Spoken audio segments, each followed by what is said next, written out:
Alright, so one of my favorite things to do when watching NBA basketball is watch young and inexperienced teams grow into being potential playoff teams or even title contenders. And I feel like I get that vibe when watching the Atlanta Hawks.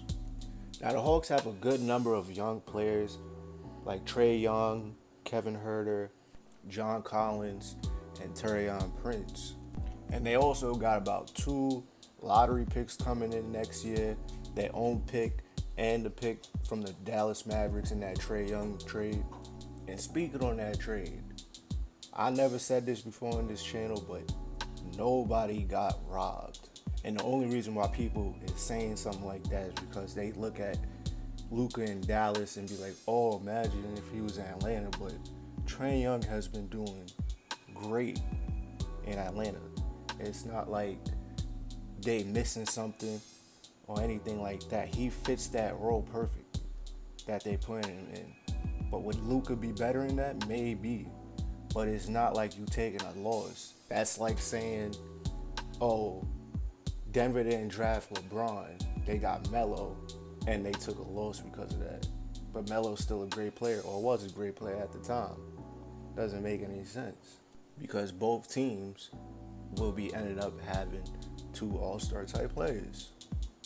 But if we keep diving in more into this team's roster and their young players and get to somebody like Kevin Herter, you can see value in him already as a rookie too, just like Trae Young. He has the ability to shoot three. He's a pretty average defender, but you don't expect a rookie to be that good on defense right away.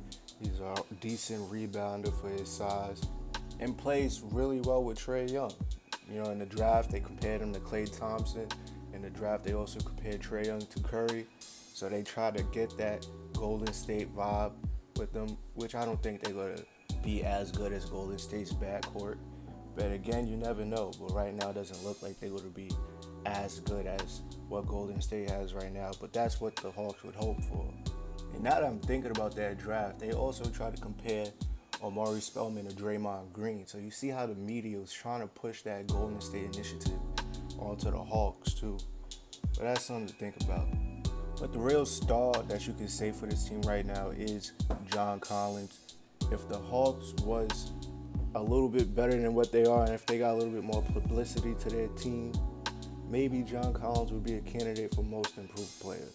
Because he's averaging 19 points per game and grabbing down 10 rebounds a night.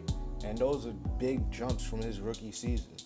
And again, if the Hawks was on actual national television, maybe he'll get considerations for most improved player. But that aside, Collins made real improvements in his game this year so far.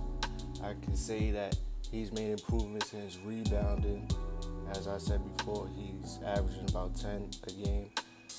And he made himself a consistent three-point shooter, which is the most important thing so far right now, because as everybody knows, the NBA nowadays is prioritized with teams that have multiple floor spacers to open up more opportunities for three-point shots.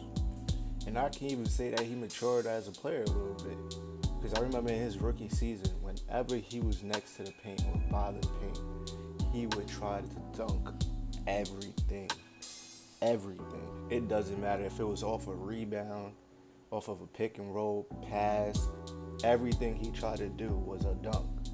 And nowadays you see when he gets off a pick and roll, most of the time is with Trae Young, that he's in pick and roll situations, he has a little more finesse in his game, which will go a long way, because you don't want to rely on your athleticism throughout your career. Then you're gonna get the occasional knee problem, maybe back or something crazy like that. But then you want to get into the draft picks. As I said before, the Hawks own the Dallas Mavericks pick, which is top 5 protected. You know that the Mavericks are not going to drop that significantly in the standings, so the Hawks will end up with that pick, and they have their own pick.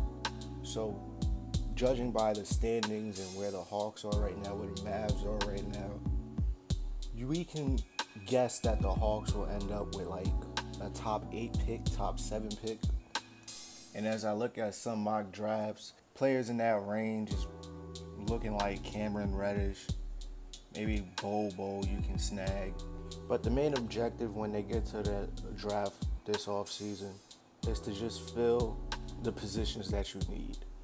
Right now, the Hawks might get rid of Taurean Prince just because he doesn't fit their timeline.